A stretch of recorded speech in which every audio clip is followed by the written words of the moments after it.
Elementary my dear Watson. কথাটা শুনেই গায়ে কেমন একটা শিহরণ খেলে গেল, তাই না?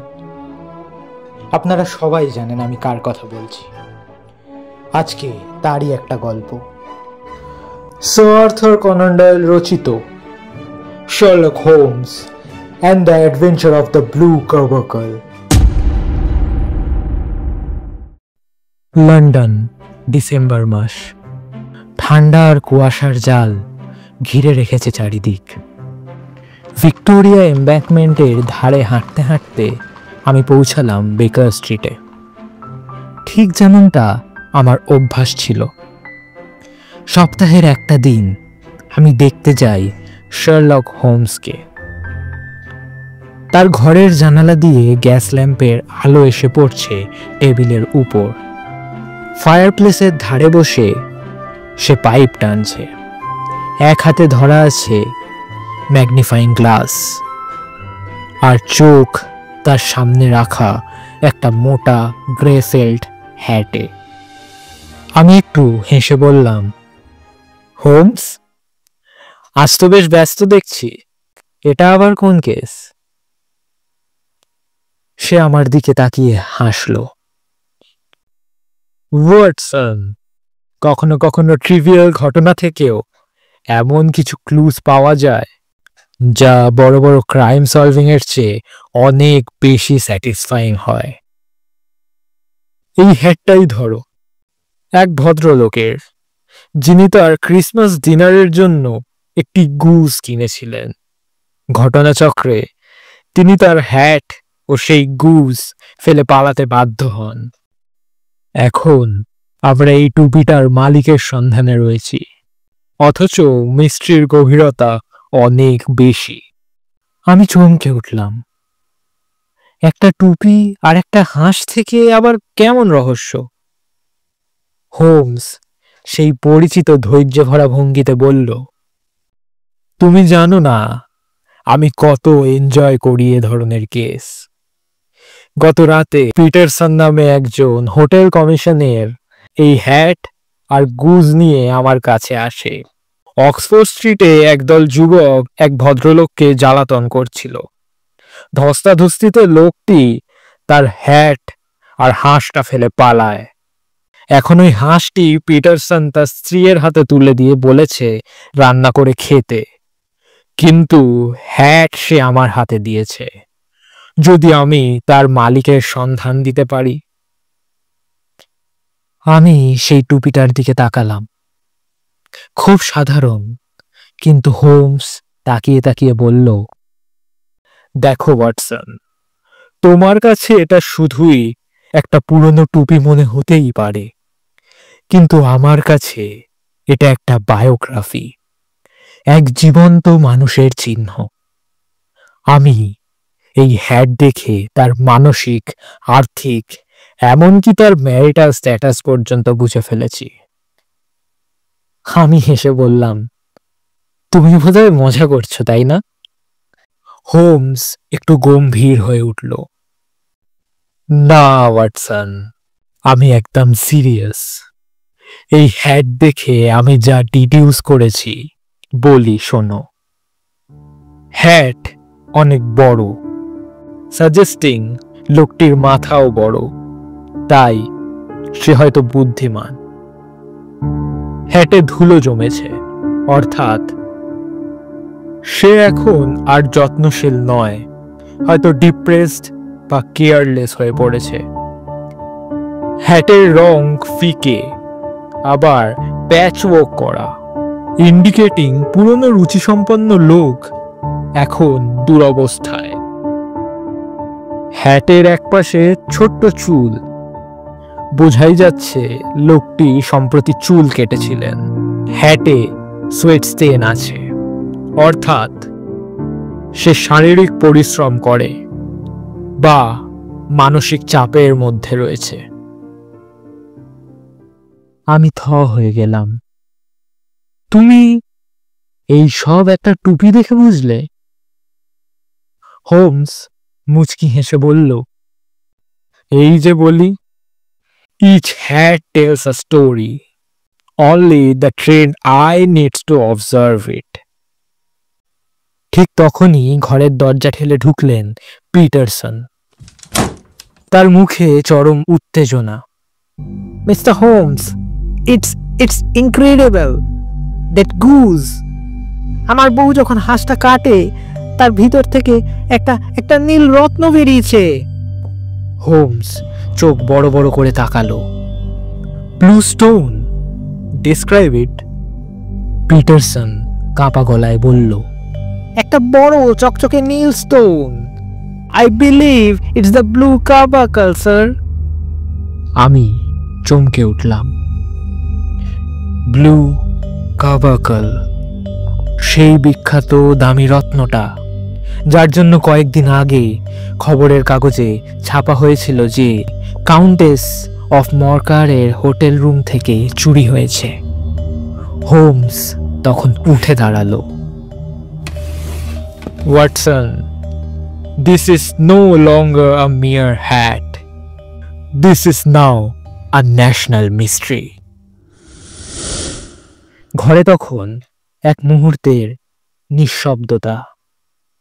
পিটারসনের হাতে ধরা রয়েছে একটা পুঁটলি। তার হাত কাঁপছে, তার চোখে বিস্ময়, কারণ তার স্ত্রী একটি রান্নার হাঁসের ভিতর থেকে একটি অমূল্য রত্ন পেয়েছেন। হোমস দ্রুত তার হাত থেকে পুঁটুলিটা নিয়ে খুলল। টেবিলের উপর রাখা হলো একটা অসাধারণ সুন্দর রত্ন, একটি বড় চকচকে হালকা নীল আলো ছড়ানো কার্বাকল। মনে হচ্ছিল যেন এর ভিতর দিয়ে জমাট বাঁধা শীতল আলো ঠিকরে বের হচ্ছে।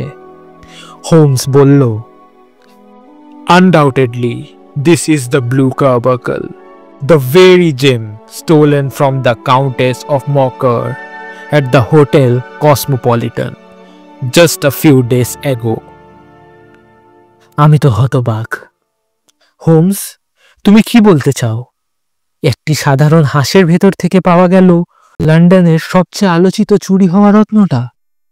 হোমস মাথা নাড়ল। এক্স্যাক্টলি, এবং এই হাঁসটা এখন আমাদের একমাত্র ক্লু। পিটারসন তখন একটু চিন্তিত কণ্ঠে বলল, স্যার, আমি কি এই রত্নটা পুলিশের হাতে তুলে দেব?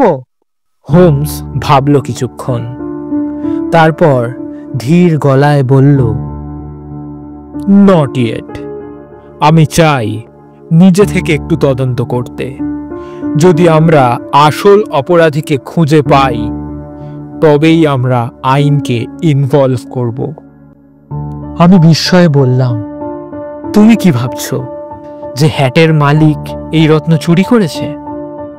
হোমস বলল, আমরা কোনো ধারণার ভিত্তিতে সিদ্ধান্ত নিতে পারি না। Let's first trace the goose. গুজটা কোথা থেকে এসেছে সেটা জানাটাই এখন সবচেয়ে জরুরি। সেই সূত্র ধরেই আমরা আসল মালিক হেনরি বেকারের খোঁজ পাব। হোমস তখন হ্যাটের ভিতর থেকে একটা ছোট কার্ড বের করল। লেখা ছিল, ফর হেনরি বেকার। হোমস বলল, দেখো, এটা আমাদের প্রথম কংক্রিট ক্লু। নাম পাওয়া গেছে, হেনরি বেকার। তারপর সে বলল, ওয়াটসন, আমাদের দরকার একটু পাবলিক নোটিশ। আমি আজ সন্ধ্যায় দ্য টাইমস পত্রিকায় একটা ছোট ক্লাসিফাইড বিজ্ঞাপন দেব। Found goose and hat at corner of Tottenham Court Road. If Mr. Henry Baker wishes to recover them, please come to 22-1B Baker Street between 6 and 7 p.m. আমি জিজ্ঞেস করলাম, তুমি কি আশা করছো লোকটা আবার আসবে? হোমস হেসে বলল, যদি সে নির্দোষ হয় তাহলে নিশ্চয়ই আসবে, আর যদি দোষী হয় তবে সে ভয় পেয়ে লুকিয়ে থাকবে। In either case we get a clue. আমি আস্তে আস্তে অনুভব করছিলাম যে ঘটনাটা যতটা সহজ মনে হয়েছিল আসলে তা নয়। একটা হাস্যকর হাঁস ও পুরনো টুপি থেকে খুলে যাচ্ছে এক জটিল চুরি রহস্যের দরজা। সন্ধ্যা তখন প্রায় 6টা।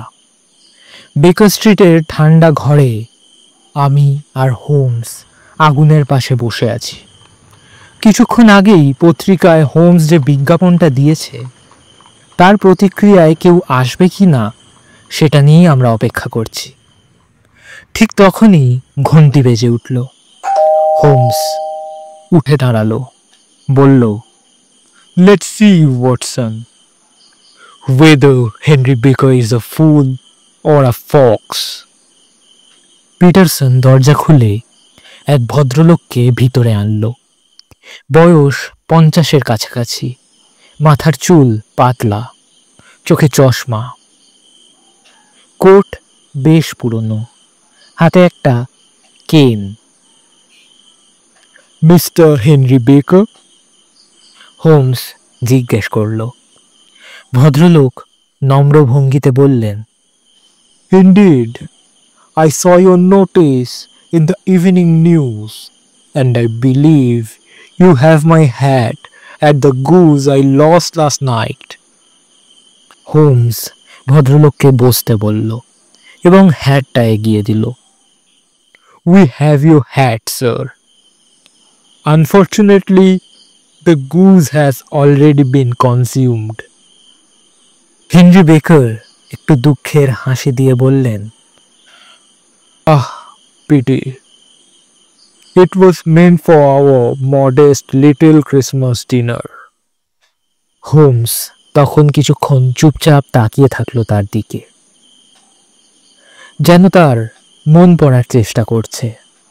তারপর জিজ্ঞেস করল, mister Baker, can you tell me where you got the goose? ভদ্রলোক বললেন, There is a small club, Alpha Inn, near the museum. They were giving out geese to members for the Christmas. I collected mine yesterday evening. Holmes আর কিছু না বলে হেসে বলল, Then I can assure you, Mr. Baker, no further action is necessary. Merry Christmas. ভদ্রলোক hat নিয়ে চলে গেলেন।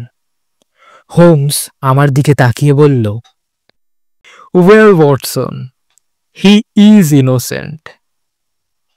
একবারের জন্য রত্নের কথা সে তোলেনি এবং তার চেহারা দেখেই বোঝা যায় he has no idea what we are investigating. আমি বললাম, তাহলে আমাদের এখন গন্তব্য আলফা ইন? হোমস বলল, Exactly. Let's find out where they got the goose.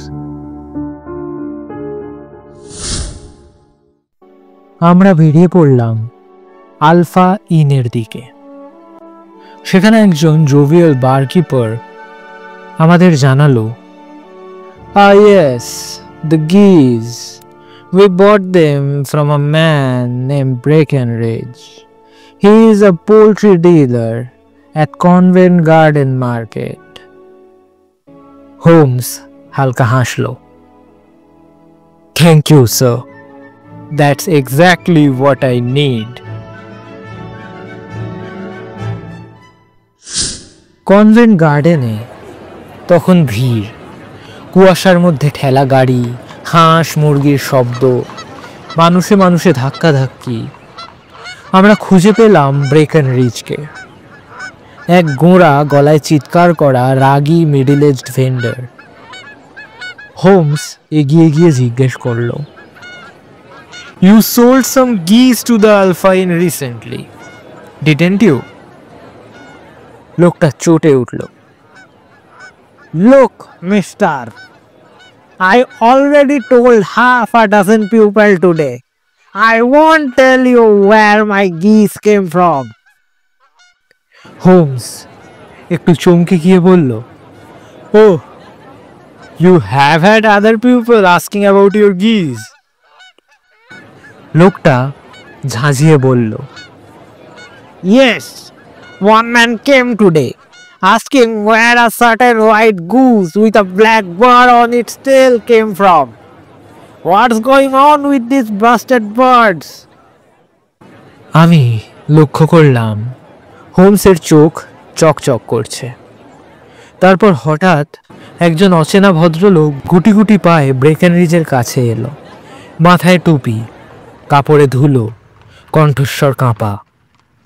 সে বলল, excuse me, mister Breckinridge, I was wondering if you might tell me where those geese came from. I only want one more of that kind. ব্রেকেনরিজ চিৎকার করে উঠল, Get lost, James Ryder! I told you already. Holmes আমার দিকে তাকিয়ে ফিসফিস করে বলল, Watson, we just found our criminal. Covent গার্ডেনের ঠান্ডা কুয়াশার ভেতর থেকে এক অজানা মুখ ভেসে উঠল। একজন শুকনো, ভীতু, নোংরা কোট প্যান্ট পরা মানুষ। তার নাম জেমস রাইডার। রাইডার আবারও ব্রেকেনরিজের কাছে এসে মিনতি করে বলল, Just tell me, Mr. Breckenridge, where did that goose with the black tail come from? Please, I beg you. Mister Breckinridge চিৎকার করে উঠল, I already told you. I don't know and I don't care. লোকটা অসহায়ভাবে পিছু হটল। Holmes তখন একদম শান্ত কণ্ঠে রাইডারের দিকে এগিয়ে গিয়ে বলল, Pardon me, sir. I could not help overhearing. Are you looking for a goose? Ryder ভয় পেয়ে তাকালো হোমসের দিকে। তারপর হঠাৎ ফ্যাল করে বলল, No, I mean, yes, but it's not important. Just a family matter. Holmes হেসে বলল, Then perhaps you will join us for a little walk back to the Baker Street. I believe I have something that belongs to you. Ryder মুহূর্তেই ফ্যাকাশে হয়ে গেল। চোখ কাঁপছে, ঠোঁট শুকিয়ে গেছে। আমরা রাইডারকে নিয়ে ফিরে এলাম ব্রেকার স্ট্রিটে। ঘরটা তখন নিঃশব্দ। ফায়ার প্লেসের সামনে রাইডার বসে, আর হোমস তার দিকে স্থির চোখে তাকিয়ে আছে। হোমস বলল, You are James Ryder, the upper attendant at the Hotel Cosmopolitan. Ryder কাঁপতে কাঁপতে বলল, Yes, sir. Please, I did not mean any harm. Holmes কঠিন গলায় বলল, You stole the blue carbuncle from the Countess of Morcar. You planted it inside a goose. That goose somehow got away and ended up at my fireplace. Ryder এক ঝটকায় chair ছেড়ে উঠে পড়ল। Sir, please don't hand me over the police. I will confess everything. আমি আর Holmes চুপ করে শুনতে লাগলাম। রাইডার বলল, কাউন্টেসের সেই জুয়েল কেস খোলার চাবি আমি জোগাড় করেছিলাম। একটা মেড, ক্যাথরিন কুসাক, আমার পরিচিত ছিল। ওর সহায়তায় আমি রত্নটা হাতিয়ে নিই, কিন্তু এত দামি রত্ন লুকোবো কোথায় বুঝতে পারছিলাম না। তখন আমার বোনের বাড়ি যাই। ওর নাম ওকশট। ও গিজার হাঁস পুষত। আমার মাথায় এক প্ল্যান আসে। আমি একটা হাঁসকে সেই রত্নটা খাইয়ে দিই। ভেবেছিলাম ওই হাঁসটা আমি নিয়ে যাব, রান্না করব আর রত্নটা পেয়ে যাব। কেউ কিচ্ছু জানতে পারবে না। কিন্তু একটা ভুল হয়ে গেল, হাঁস পাল্টে গেল। আমার সাদা দাগওয়ালা গুস চলে গেল অন্যদিকে, আর আমি নিয়ে এলাম ভুলটাকে। যেই রান্না করার জন্য ওটার পেট ফাঁক করলাম, দেখি ভিতরে কিছুই নেই। আমি পাগলের মতো গোটা মার্কেট খুঁজেছি, ব্রেকানরিজের পেছনে পড়েছিলাম, কিন্তু গুজ আর পাইনি। সে কাঁদতে কাঁদতে হোমসের পায়ে পড়ে গেল। Sir, I am ruined, please let me go, please sir, please, please sir, please, please sir, please. আমি ভাবলাম এবার হোমস নিশ্চয়ই পুলিশে ফোন করবে, কিন্তু হোমস ধীরে ধীরে রাইডারের দিকে তাকিয়ে বলল, Ryder, you are not a criminal by nature, you are weak but not evil. This incident has shaken you enough. Now go, leave London, start afresh. Ryder স্তব্ধ হয়ে তাকিয়ে রইল, তারপর হঠাৎ উঠে দাঁড়ালো। একবার হোমসের দিকে চেয়ে বলল, I swear sir, I swear you will never see me again. আর ছুটে পালালো, যেন ভয়ানক কোনো স্বপ্ন থেকে মুক্তি পেয়েছে। আমি চমকে গেলাম, বললাম, হোমস, তুমি ওকে ছেড়ে দিলে? হোমস ধীর গলায় বলল, Watson, consider this Christmas, perhaps the season of forgiveness. আর রাইডারের মতো দুর্বল লোকের শাস্তি বিবেকেই হয়ে গেছে। Sometimes justice does not need courtrooms. ঘরের দরজা বন্ধ হওয়ার শব্দের সঙ্গে সঙ্গে নেমে এলো নিস্তব্ধতা। জেমস রাইডার ছুটে বেরিয়ে গেছে, মাথা নিচু, বুক জোড়া ধুকপুক আর অনুশোচনায়। আমি চুপচাপ তাকিয়েছিলাম হোমসের দিকে। তার মুখে এক অদ্ভুত শান্তি, কিন্তু চোখের গভীরে যেন চলেছে এক গভীর বিবেচনা।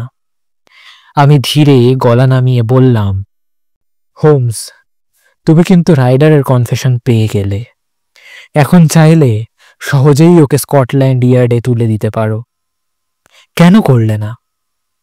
হোমস পাইপে একটা টান দিয়ে বলল, ওয়াটসন, তুমি নিশ্চয়ই দেখেছ রাইডার একজন criminal by opportunity, not by nature. সে দুর্বল, সে সুযোগের শিকার, আর এখন সে এতটাই আতঙ্কিত যে জীবনে আর কখনো ভুল করার সাহস পাবে না। সেই ভয়টাই তার আসল শাস্তি। আমি একটু থেমে বললাম, তবু তো আইন বলে কিছু আছে। হোমস মৃদু হাসল। তুমি কি চাও এই আনন্দের মরশুমে, ক্রিসমাসের রাতে একজন সামান্য অনুতপ্ত মানুষকে কারাগারে পাঠাতে? কাউন্টেস তো তার রত্ন ফিরে পাচ্ছেন, ল ফুলফিল্ড, তাই না? আমি কিছু বললাম না। জানালার কাচের বাইরে তখন স্নো ফ্লেক পড়ছে, হালকা মৃদু, যেন কোনো অপরাধ, কোনো দোষ এক পরত নরম শুভ্রতায় ঢেকে দিচ্ছে। হোমস তখন ফায়ারপ্লেসের দিকে ফিরে বলল, তুমি জানো ওয়াটসন, ক্রিমিনাল জাস্টিস কখনো কখনো নির্দয় হতে পারে, কিন্তু মরাল জাস্টিস, সেটা কখনো চোখে দেখা যায় না, কিন্তু হৃদয়ে বাজে। Tonight I let conscience win over court. আমি আস্তে বললাম, Perhaps that's the true spirit of Christmas.